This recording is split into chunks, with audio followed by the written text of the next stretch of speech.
Vala Afshar is the Chief Digital Evangelist at Salesforce, and as such, he is responsible for staying on top of all the trends in the digital space.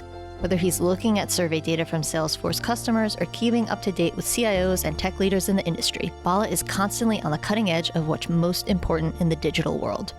On this episode of IT Visionaries, Vala speaks to Ian about all the ways technology has impacted him at Salesforce and the new and emerging technologies like AI and machine learning, which he believes will dictate the future of organizations everywhere, and what that means for CIOs and their roles moving forward. This podcast is sponsored by the Lightning Platform by Salesforce. Salesforce just introduced the Lightning Platform Mobile, the low-code mobile app development platform that empowers anyone to easily build, publish, and manage AI-powered mobile apps for employees and for customers. Find out more at salesforce.com/buildmobileapps. Welcome to IT Visionaries. Vala, so excited to have you on the program today. Really happy to be here. So in this episode, we're going to be talking about the changing nature of IT, about leadership, about technology trends. IT leaders need to watch for 2019. We're going to do some imperatives, some what's keeping CIOs up at night, and we're just really excited to be able to share some insights. Can you share a little bit about your role at Salesforce and kind of the scope of responsibilities that you have? Sure. My name is Vala Afshar, and I am the Chief Digital Evangelist at Salesforce. I became a Salesforce customer in 2003, and I've been with the company for 3 years. So about 12 years as a customer running services, engineering, and ultimately sales and marketing before I joined Salesforce 3 years ago. My prior role was Chief Marketing Officer of a technology company. You know, being a practitioner and user of the Salesforce customer platform for over 12 years gave me an opportunity to really understand the growth levers and how companies can leverage technology, specifically CRM, to delight their customers and grow their business.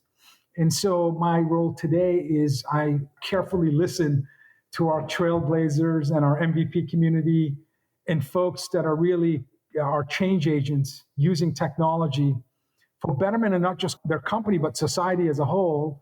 And I bring those learnings back to our technology and products group. I try to write about trailblazers and use of emerging technologies. And I believe that a connector is to make sure that the folks in our engineering organization building our technologies can learn from our customers and prospects. No matter how big and successful you are, this is law of numbers. There's always more smart people on the outside than on the inside of your company. So my role as an evangelist is really to connect the outside with our Salesforce engineers and build a better, more meaningful product. Yeah, I mean, one of the things that you've talked about in the past is that 52% of the Fortune 500 companies have disappeared since the year 2000. I mean, that's like astonishing that in less than 20 years, half of companies are no longer in the Fortune 500. Like, what do you think the reason for that is? And these are some of the things that I think, why it's so important that CIOs need to be visionary and need to be at the forefront of, transformation is to keep Fortune 500 companies, keep those companies in the Fortune 500. I mean, what kind of things are you seeing that are cause for alarm? Yeah, that's a very dramatic stat, and it should be an eye-opening statistic for business leaders. You look at the most valuable companies just 10 years ago, forget about 20, just 10 years ago, and there was only one technology company amongst the top 10 most valuable companies in the world. Today, 7 of the top 10 most valuable companies are technology companies. And I would argue they're data companies. And data companies that are either software companies or operating like software companies, meaning agile, iterative, more releases, and really in tune with what the market needs. So, it's a Harvard Business Review post noted that every 10 business days, a company falls off the Fortune 500 list. So the rate of disruption is unprecedented. The World Economic Forum believes we're in the fourth industrial revolution.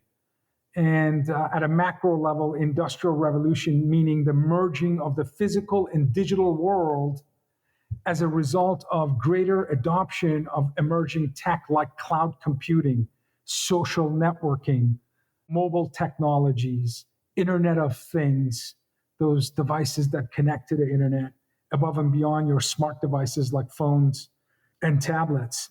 And of course, artificial intelligence, which is, in my opinion, the definitive technology of the 21st century. So CIOs, trailblazer CIOs, digital savvy CIOs have been watching closely the impact of these emerging technologies. The bring your own device revolution started with the iPhone launched only 11 years ago in 2007. And, at that time, if you had 100 people in a room, only 3 would have a smartphone. This is 10 years ago. Today, 91% of US adults have smartphones. So the adoption has been at an incredible rate. Social networking, the number one use of web today is social networking. 1 in every 5 minutes is spent on a social network. This has empowered and given consumers and business buyers more decisions, more intelligence, more options than ever before. And again, this is not just on the consumer side, but on the business and business buyer side. Internet of Things and AI are revolutionizing every industry. So again, understanding the rate of change, and I would say velocity, not just speed, but direction of adoption of emerging tech. So going back to your question in terms of CIO imperatives, given this unprecedented rate of change, where no company is immune to disruption, no company, the employee skills development becomes one of the most important keys to digital transformation. So there is no better time than now for the CIO to be the next CEO, in my opinion. And because she has not just the technology skill set, but the business acumen to really drive transformation.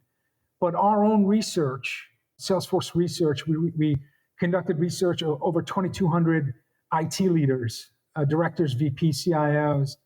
And the challenge of skills gap is very clear and growing. And in our research, we saw that the challenge from traditional software development projects to mobile application development, Internet of Things, data science and AI, all of these were skills gap that existed. Our research were also confirmed when Gartner did their own research for 2018, skills gap in IT and digital security, Internet of Things, artificial intelligence. All of those were the top 3 concerns in terms of skills gap that exists. So our research shows that right now CIOs can't depend on just recruiting talent. Almost 9 out of 10 companies believe that universities are not adequately preparing students, even at the graduate level, to come on board and make an immediate impact. So I would say in 2018 and 19, you're going to see CIOs taking a leadership role, an active role in investing in not only reskilling existing employees, but as part of a recruitment effort, providing technical training necessary to interns and maybe even publicly accessible and affordable training to ensure that the right talent comes on board. So that's clearly on the top of mind for CIOs. Our research showed that 3 out of 10 IT organizations today rate their ability to keep pace with technology trends as excellent. So 3 out of 10. So that's good. But the bad news is 7 out of 10 don't believe they're keeping up. And the World Economic Forum, which I noted earlier, that talked about us being in the fourth industrial revolution, found that over 1/3 of the core skills required of the workforce by 2020 will be different from those today. So as we're talking about IoT and AI, behind the scenes, the adoption of technologies like blockchain, like mixed reality with augmented and virtual reality, 3D printing, smart robotics, all these things are happening with the same acceleration and vigor. So, the CIO has to really assess and baseline the skill set of her organization, and then again actively invest in retooling, reskilling, and really partnering with the organization as a whole to find ways to recruit top talent with the skill set that's needed to grow the business. And that again requires budget and a different mindset than what CIOs had to face in the past.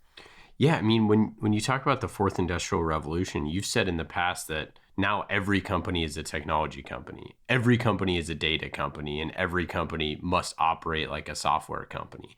What things can CIOs do now to ensure that they have the talent to fit those needs? Because if you are traditionally a non-technology company and you need to embrace, that statistic, if you're one of the 7 of 10 that need to keep up with the speed of innovation, you have to fight for, data engineers and developers and app developers and all of those things. Like, how do you compete for those skills? How do you compete for those candidates? And how do you build capacity within your own organization? Yeah, so that's a great question. And that's what I think ultimately separates the CIOs that are doing well as far as their transformation initiatives and ones that might be struggling. Scale is the name of the game. And I think the most successful CIOs that I work with have some common traits. One, there are no IT projects. There are only business projects. So they look through the lens of the business when they allocate resources, make commitments, provide sponsorship and leadership support. So you have to be able to look at your investment thesis, and regardless of the technology, processes, workflows, talent that you have, it's always aligned towards the company's strategic vision. And that's, earning trust, growing the business, optimizing, reducing costs, delighting your stakeholders, employees, customers, partners, your community. Regardless of what the objective, alignment of your investment thesis to business is key. The second is that these successful CIOs, they don't view shadow IT as a threat.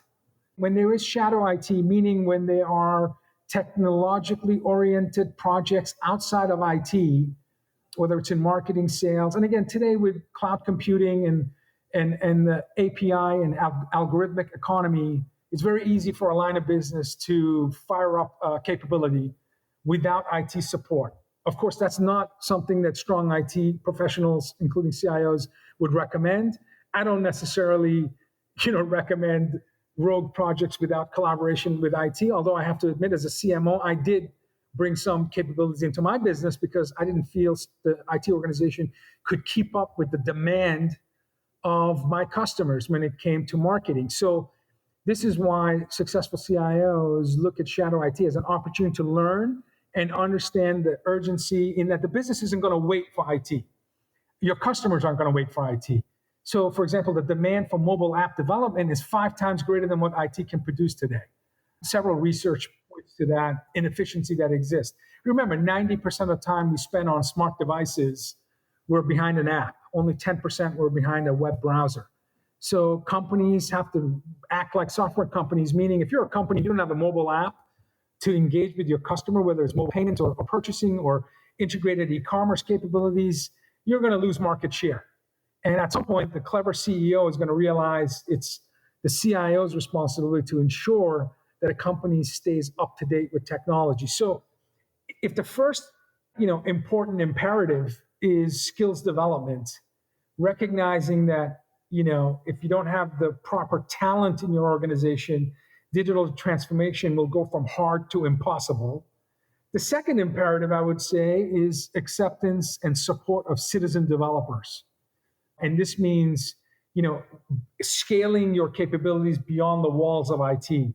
And that requires, a level of discipline and maturity in an organization. But in our survey of over 2,200 IT leaders, the high-performing IT organizations, 75% of these folks are exploring citizen development, and they plan to shift at least some of their application development directly to the line of business. This would have been unheard of maybe 5, 10 years ago.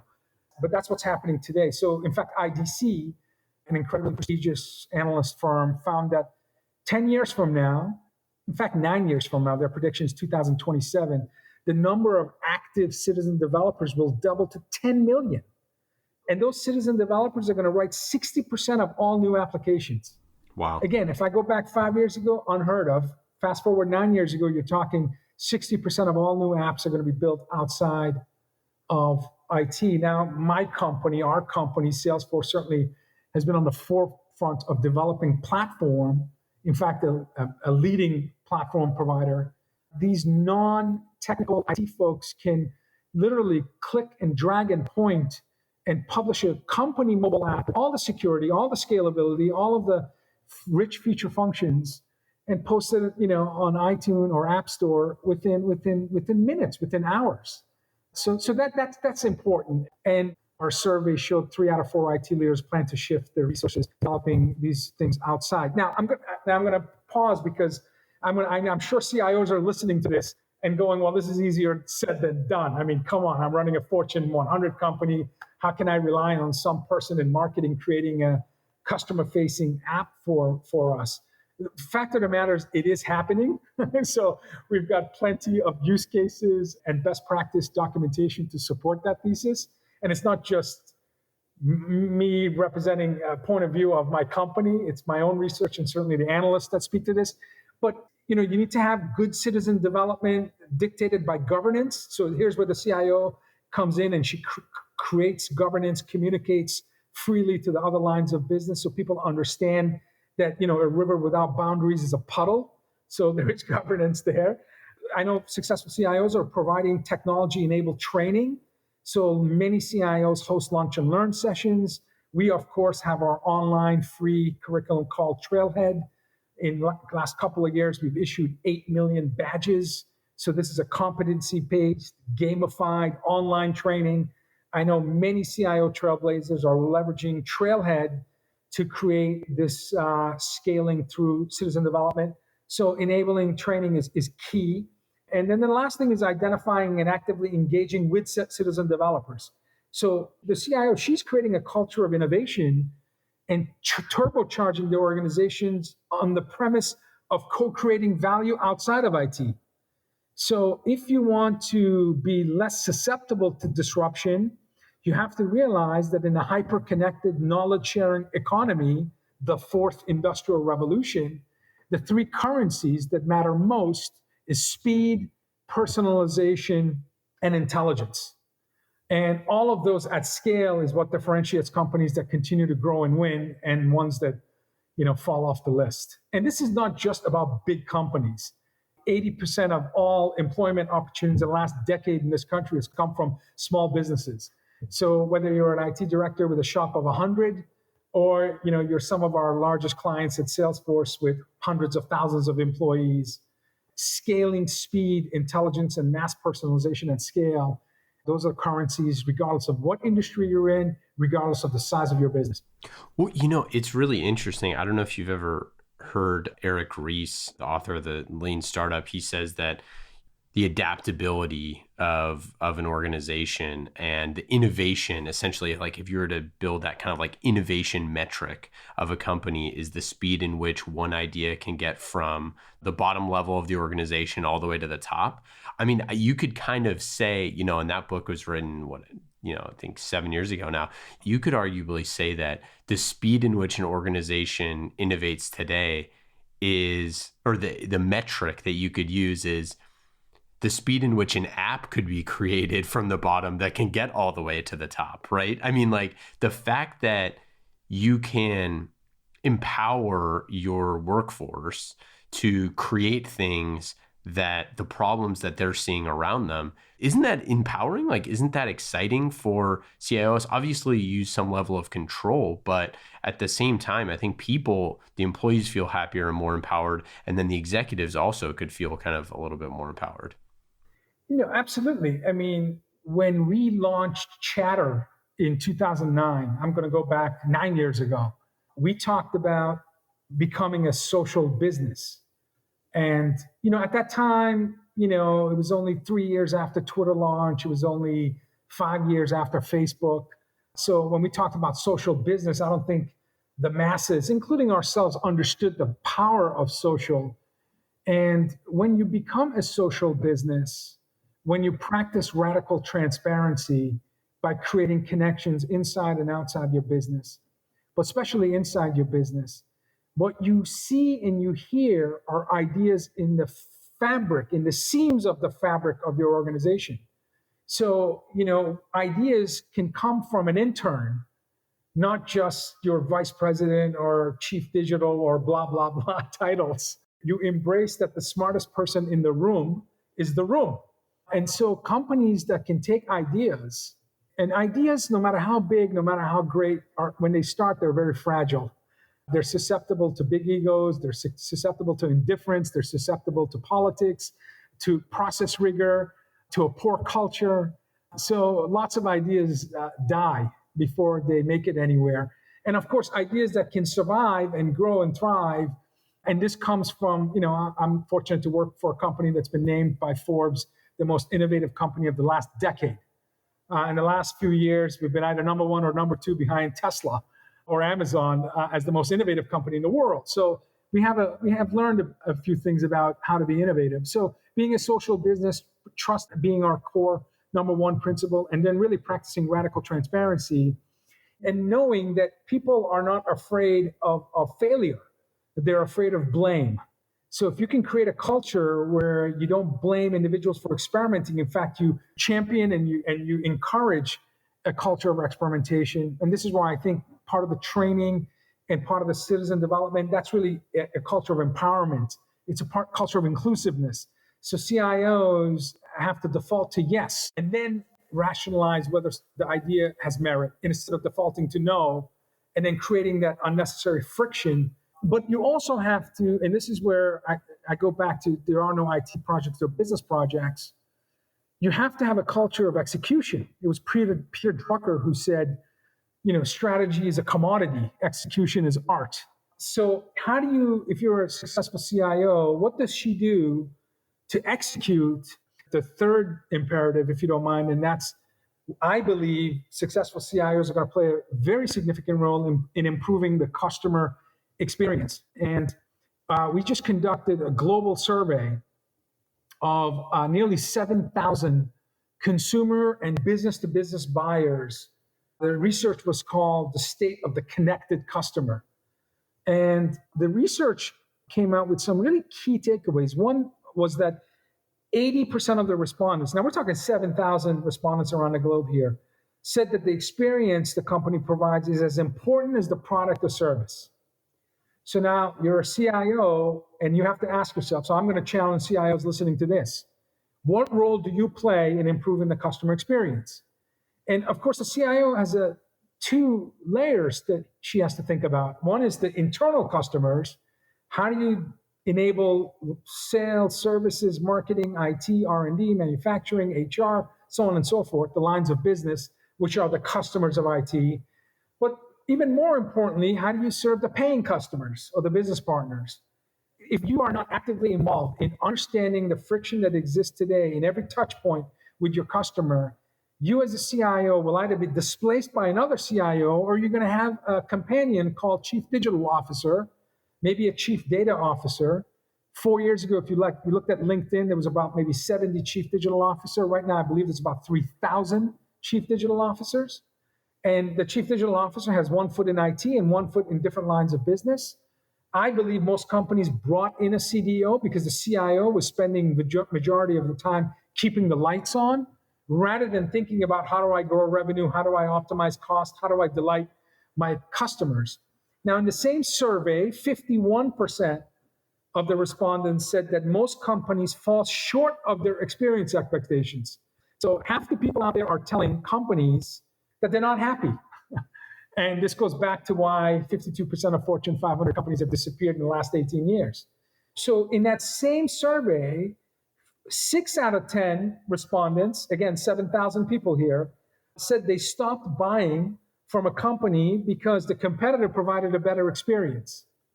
So the competitor had a mobile app. The competitor had artificial intelligence-powered digital touch points. The competitor had e-commerce. The competitor use CRM to understand buying behavior so they could anticipate the needs of the customer and proactively deliver a product or service in that moment of truth. So again, as you said, I guess paraphrasing what I said, every company is a tech company. Every company is a data company. And this is why CIOs play an active role. Last thing about the survey, 7 out of 10, almost 7 out of 10, 67% said this is beautiful news to CIOs and frankly CEOs. 67% said they would pay more for a greater experience. So half of them don't believe that they're receiving the experience that they expect. And nearly 2/3 say, I'll pay more for it. So they're giving us the license to invest in technology and to set a new benchmark in terms of innovation.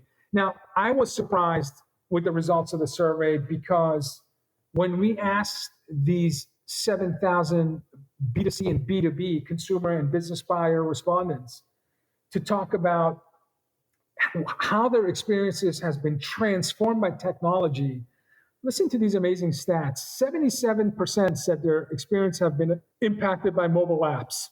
That doesn't surprise me. It's high, 8 out of 10, it's pretty high, but it doesn't surprise me. 60% said Internet of Things has shaped. So the watch they wear, the glasses they wear, the sensors they wear, whether it's in retail or other industries, IoT is impacting their experience. Cloud computing, again, 70% said it's impacting, and that's, again, to me, it's tied to mobile applications and mobility. Now, these two are pretty surprising to me, and it should be an eye-opener for CIOs, because I consider these emerging tech, and yet the stats show that the adoption may be mainstream. 59% of the respondents said voice-activated assistance has impacted their buying process and their user experience. Now, today, 1 in 5 homes in the US has an Amazon Echo, which is incredible. I think it's around 40 million households. And the last thing is chatbots. 50%, 1 in 2 of the 7,000 respondents said chatbots. So they're using Siri, they're using Google Home, they're using Amazon Alexa. So what CIOs need to think about is if their company is providing a digital touch point with stakeholders, that touch point has to at some point recognize that voice is becoming the new user interface. I used to think before the survey, that's a 2 to 3 year, especially for enterprise customers. I now think it's closer than that. So again, CIOs have to recognize that if you're keeping the lights on as your primary objective and you're not an active champion in improving the customer experience, you will not earn a seat at the CEO table. And I think that's ultimately a miss because I'll go back to my first comment. I believe CIOs are most well equipped to be the next chief executive officers of their companies. You know, kind of diving into a few of those things that you talked about, you know, you recently listed a list of 14, I guess for lack of a better term, you listed 14 tech trends that are coming out. The first 3, you know, AI number 1, IoT number 2, blockchain number 3. And we'll post that full list in our show notes here. But let's kind of talk about AI for a little bit and machine learning. Obviously, you know, you think that this is already in place as the new normal, but what are you seeing for, you know, 2019? And maybe even talking about some case studies or success stories that you've seen of companies implementing AI and machine learning in a way that has helped transform their business or impacted new product launches or wherever. So as someone who tries to, I'm going to say, better understand the present so that I could have some level of authority to speak about the future, I first and foremost look at the venture capital space. I have a weekly show where I invite VCs to come and talk to me about where they're putting their money. And I used to think that the venture capital world invested in technology that would be 4, 5, 6 years before it would be mainstream in the enterprise. I no longer think that. I think today what the VCs are investing in will accelerate into enterprise adoption in a 1 to 2 or 1 to 3 year at scale of velocity.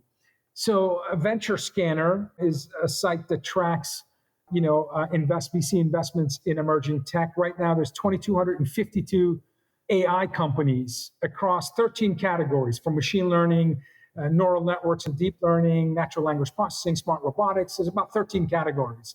Machine learning obviously being the biggest of the categories. And these 2,200 companies have fetched about $38 billion in funding just in the last few years. If you're tracking Salesforce unquenchable thirst for AI, I mean, we've bought a dozen companies that play in precision science and AI space, including purchases in DMP, like company like Crux, to Beyond Core, to a number of AI companies. And the reason for that is that what companies want to do is they want to graduate from answering the question, what happened? That's descriptive use of analytics. It's looking at the past, to why did this happen?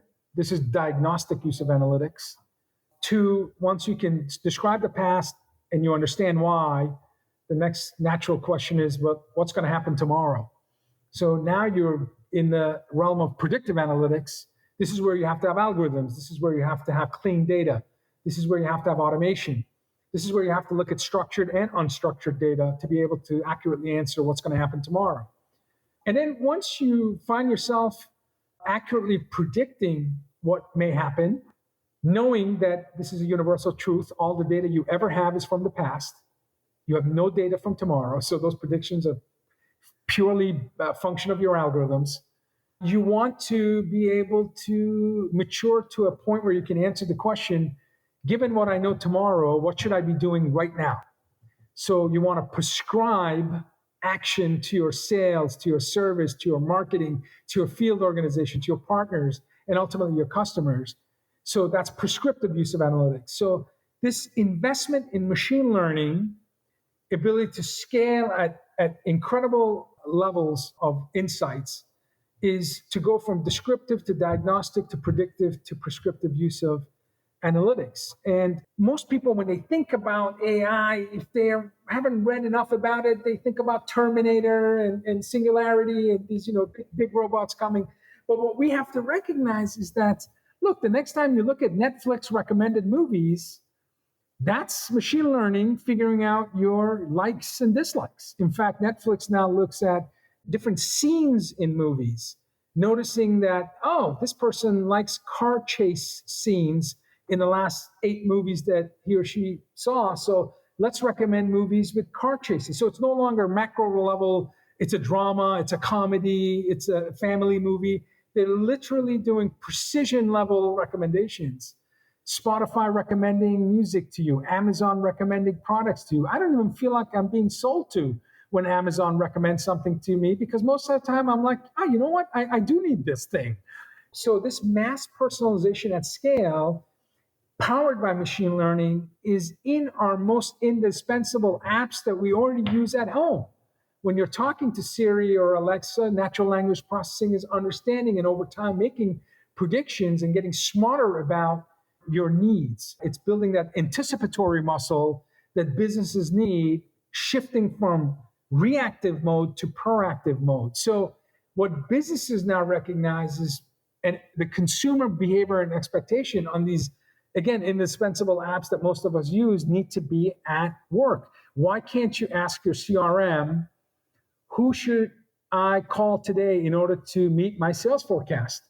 And then have a predictive algorithm score all of the sales opportunities that exist in your pipeline based on most likelihood to close, and also give you a set of recommendation, meaning you should visit the customer, you should email the customer. Think about in the B2B space, the average buying decision team on the B2B space is about 8 strong. That's 8 different personas that have 8 different buying process maps. Traditional CIOs go to events, expect presentations, proof of concepts, engagements with vendor. Digital CIOs, about half the time, they're independently researching. About 40% of the time, they're socially collaborating with other CIOs, and only 10% of the time are they engaged with the vendor. So 90% of the time, a digital CIO is not engaged with the direct vendor when building their investment thesis. So as a company, as a marketeer, how do you deliver the right content on the right channel at the right time to the right persona manually? Impossible. So when we talk about customer journeys and creating real-time content, understanding the behavior and needs of a persona, if the 8 average buying decision team has different personas, different buying process map, without AI, machine learning, and automation, companies will not be able to do effective sales, marketing, or service and support. In fact, I would predict, and I know this is a 2019 theme apparently based on your questions, but I'll give us maybe one more year of grace period. By 2020, if your company is not using AI-powered enterprise applications, you're not doing marketing, you're not doing sales, and you're not doing customer service support, and therefore you're highly susceptible to being disrupted and going out of business. And I'll support that final statement with, again, going back to our customer connected survey. 7,000 respondents, 7,000. Customers are almost 10 times more likely, it's 9.5 to be exact. I like to round up. Customers are 10 times more likely to view AI as revolutionary versus insignificant. 70% of customers in our survey believe that AI will transform their expectations within the next 2 years. So they're in line with my 2020 prediction. And then almost 6 out of 10 are open to companies' UI to improve their experience. So the survey is coming back and it's saying, now, of course, Gartner named AI the #1 most strategic technology amongst any other emerging tech that we've covered so far. Forrester said that last year AI investments grew by 300%. This is 2017 versus 16. And IDC believes this is a $43 billion market by 2020. So it's not just me or my company's investment thesis. I've got the world's top analyst firms surprisingly aligned in that AI is absolutely make or break for companies moving forward. And this is why I go back to, if the CIO, if she is as in tune with the impact of technology like AI and is able to invest by convincing the leaders of the business, and that convincing requires having the right culture, the right talent, the right process, and lastly, technology. So the critical success factors, even though we're all talking about technology, comes back to culture, people, and process. But if she can do that, this is a superpower. AI is superpower. And those who ignore it are going to find themselves in jeopardy. That's incredible stuff. And I think CIOs have so much to think about with AI and machine learning. You just talked about it right there. 13 different categories of company.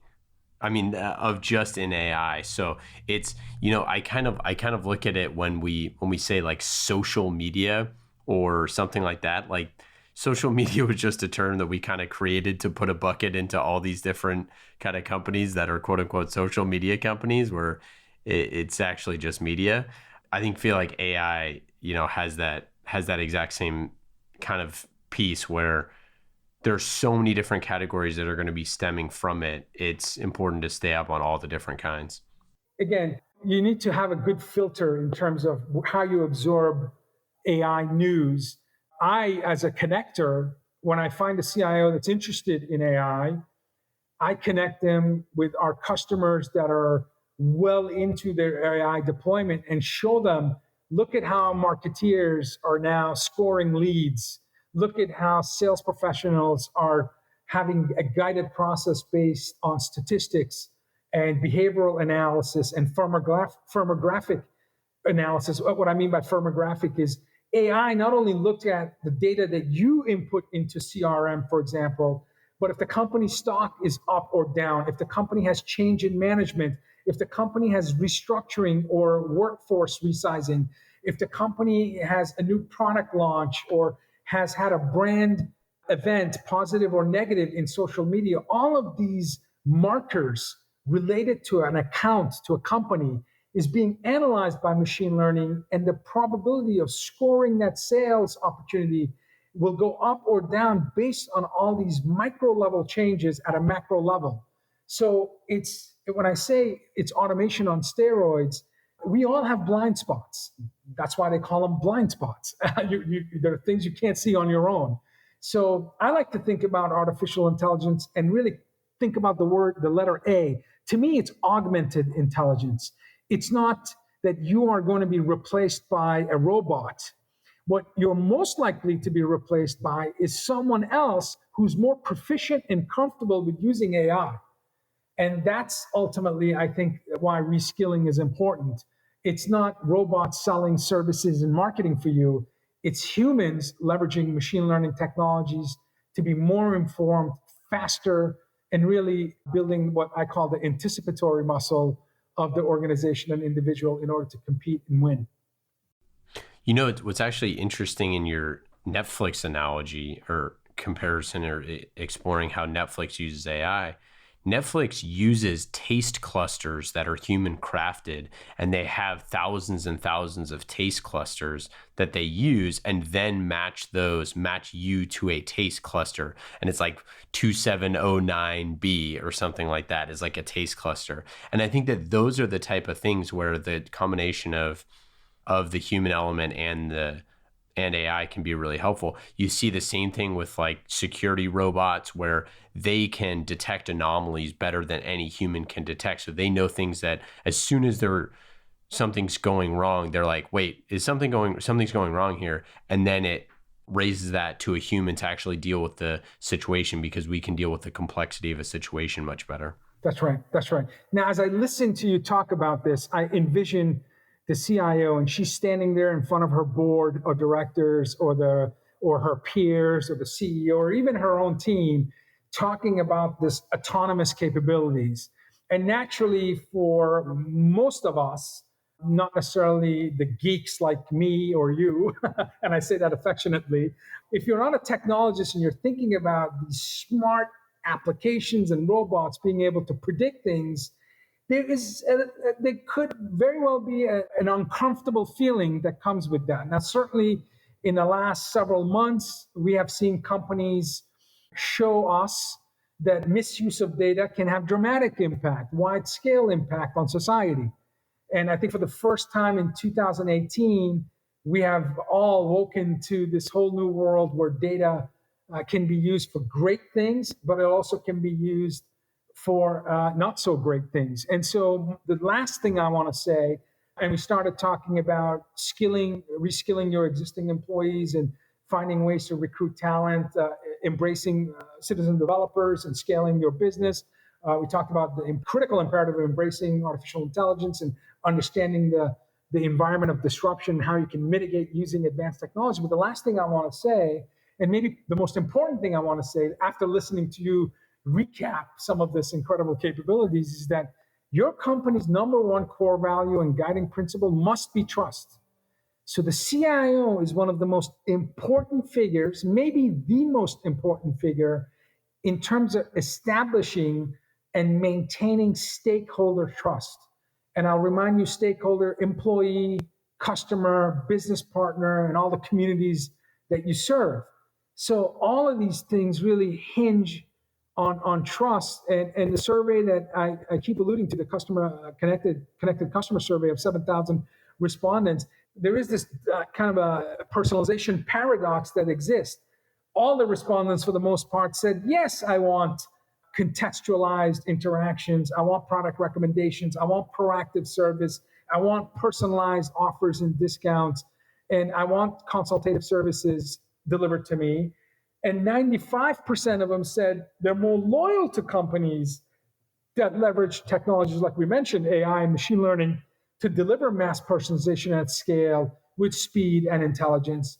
But at the same time, 54% said they don't believe companies have their best interest in mind.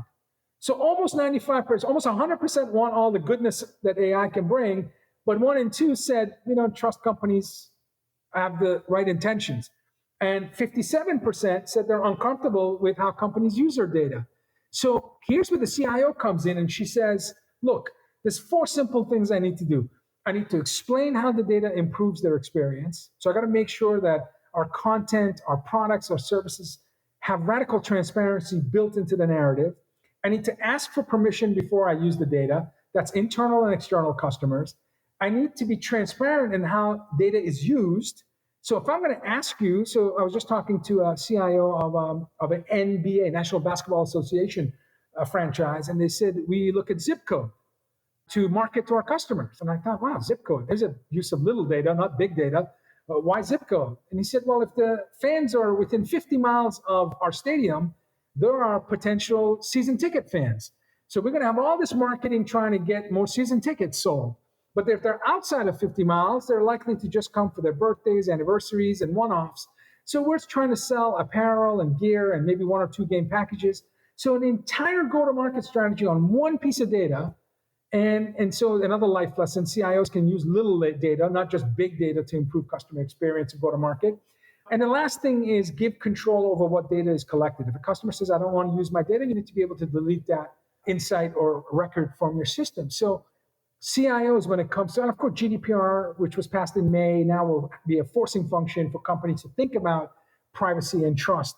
But if the CIO isn't the main champion driving you to your North Star being trust and radical transparency and empathy and responsiveness, then your company is not going to be successful, regardless of what investments you make in technology.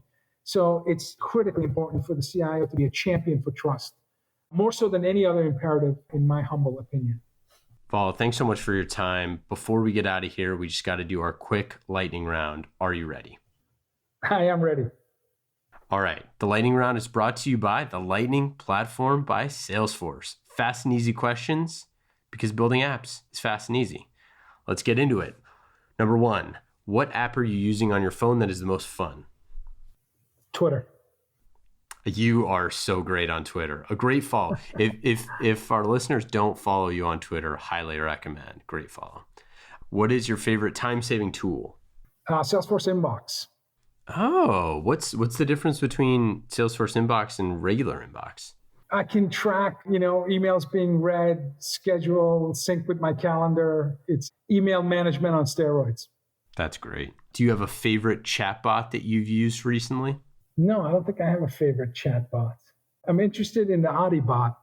My next sneakers will be Adidas, so I might be able to answer that more clearly next time we speak. Do you have a favorite team, sports or otherwise? My favorite team is the Boston Celtics. Boston guy. Boston guy. Were you born and raised in Boston?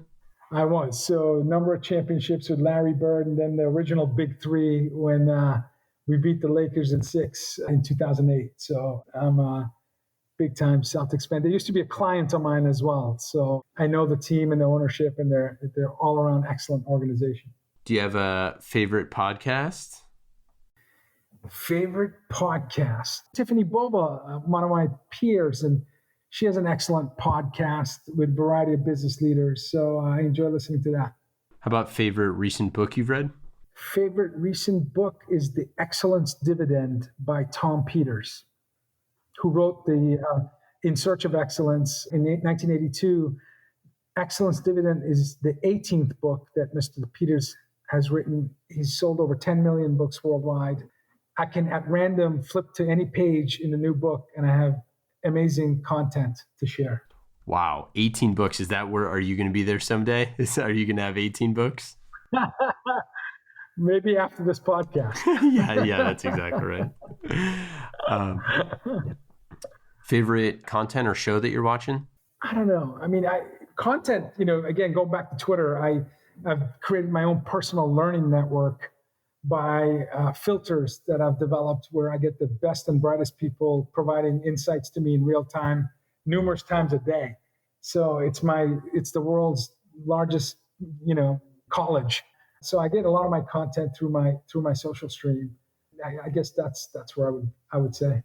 Especially some of those videos that you post are so great. I love a lot of the innovations and videos that you post. It's really good. Yeah, I think it's an important skill is to stay teachable. And best way to stay teachable is read and write. And yeah, if you have the right filters, there's amazing content that's out there that you can relate to. And it's not always about technology. I mean, I've shared videos on how the French make delicious butter, and 20,000 likes and shares later, I found that a lot of people are interested in delicious butter. So, right. What's your favorite one-day getaway in Boston?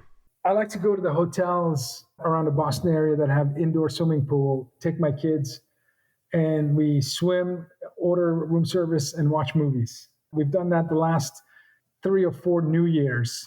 Then the last 3 or 4 New Years, it's been at a different hotel in Boston, overlooking the fireworks and first night, and just watching movies, looking out the window at the fireworks, eating, and enjoying ourselves. Do you have a favorite Dreamforce moment? Favorite Dreamforce moment for me of all time was in 2012.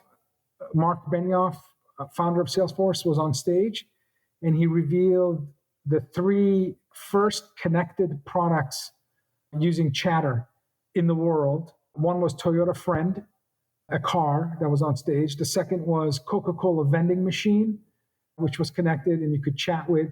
And the last thing was a data center switch from a company called Interisys, where you can chat to the switch and the switch would chat back.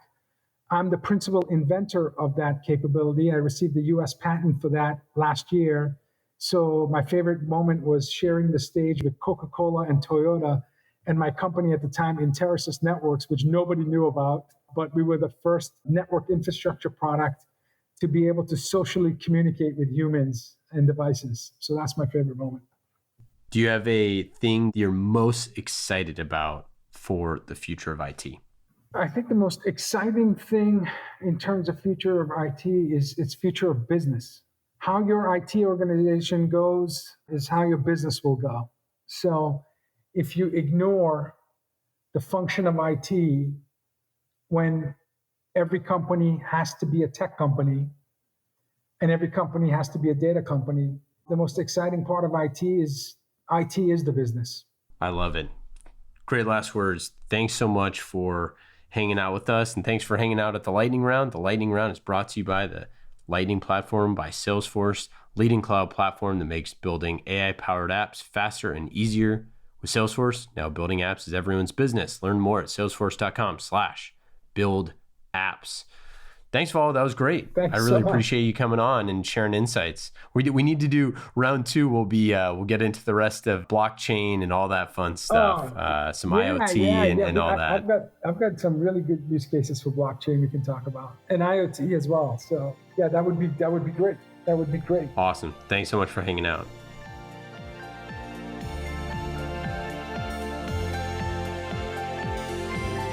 Thank you again to our friends at Salesforce. IT Visionaries is brought to you by the Lightning Platform by Salesforce. Salesforce just introduced the Lightning Platform Mobile, the low-code mobile app development platform that empowers anyone to easily build, publish, and manage AI-powered mobile apps for employees and for customers. Find out more at salesforce.com/buildmobileapps.